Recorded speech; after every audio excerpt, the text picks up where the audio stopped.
early 13th century, the Mongol Empire surged across Asia like a relentless storm, forged by the iron will of Genghis Khan. His unification of the fierce Mongol tribes and audacious campaigns carved out one of history's mightiest empires, stretching from the steppes to the horizons. Upon his death in 1227, his heirs inherited not just his empire, but his insatiable hunger for conquest, splintering the vast dominion among themselves to carry forward his legacy of domination. Among these heirs, Hulagu Khan, Genghis's grandson, emerged as a formidable force, tasked with a daring mission: to sweep through the Middle East and plant the Mongol banner deep in the heart of the Islamic world. His Ilkhanate became a crucible of ambition, aimed at securing the empire's southwestern frontier. In his path stood the Abbasid Caliphate, a once glorious realm founded in 750 CE, with Baghdad, its dazzling capital, as the beating heart of the Islamic Golden Age. A city of unparalleled wealth, fueled by sprawling trade routes and tribute, Baghdad was a beacon of human achievement. Poets spun verses that echoed through time, philosophers unraveled the mysteries of existence, and scientists illuminated the cosmos, making the city the intellectual capital of the world. Yet, by the 13th century, this radiant empire had dimmed. The Abbasid Caliphate, under the faltering rule of Caliph Al-Musta'sim, was a shadow of its former glory. With authority reduced to mere ceremony and power scattered among military lords and regional governors, Al-Musta'sim faced a crumbling realm, ill-equipped to confront the gathering Mongol tempest. A problematic state for the Mongols was the Order of Assassins in the Elburz Mountains. This secretive Nizari Ismaili state had killed Mongol commanders during the 1240s and had allegedly dispatched 400 assassins to the Mongol capital, Karakorum, to kill the Khan himself. Hulagu was dispatched westward to destroy the assassins and ensure the submission of the Abbasid Caliphate. For this task, he was assigned 1/5 of the empire's manpower, a force of perhaps some 200,000 men. The force included troops from Armenia, 1,000-strong corps of military engineers led by Guo Khan from China, auxiliaries from all over the empire, and generals from all branches of the Mongol imperial family.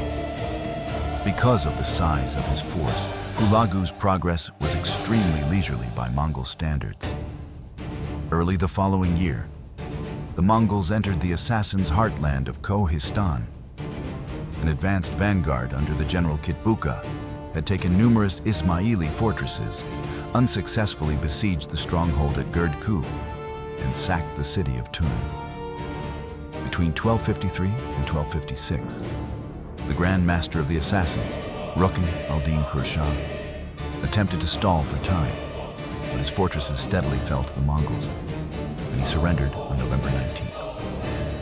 Hulagu had expected the Abbasid Caliph Al-Musta'sim to provide troops for the campaign against the assassins. The Caliph initially wanted to send troops, but his ministers argued that the real purpose of the request was to empty Baghdad of potential defenders, so he refused.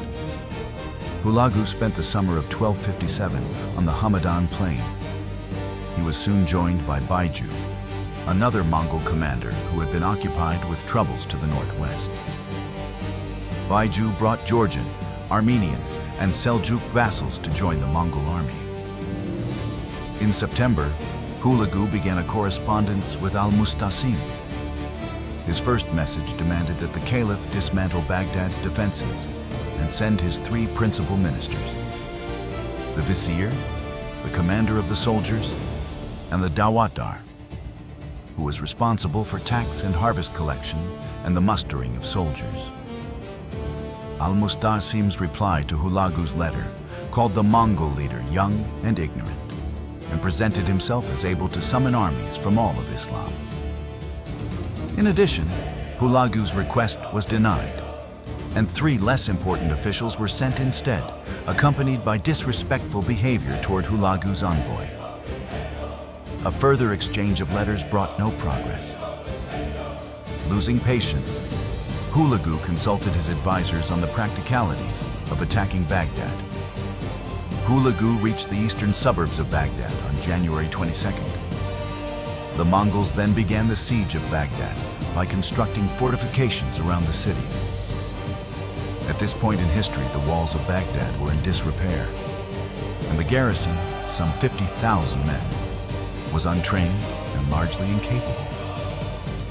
Despite these weaknesses, Hulagu meticulously planned his operations to cover all eventualities. The Mongol forces attached messages to arrows that were shot into the city. These messages contained guarantees of safety for Christians, certain Muslim figures, and those who had not fought the Mongols or who had surrendered. On February 1st, the Mongols attacked the southeast Al-Jami Tower.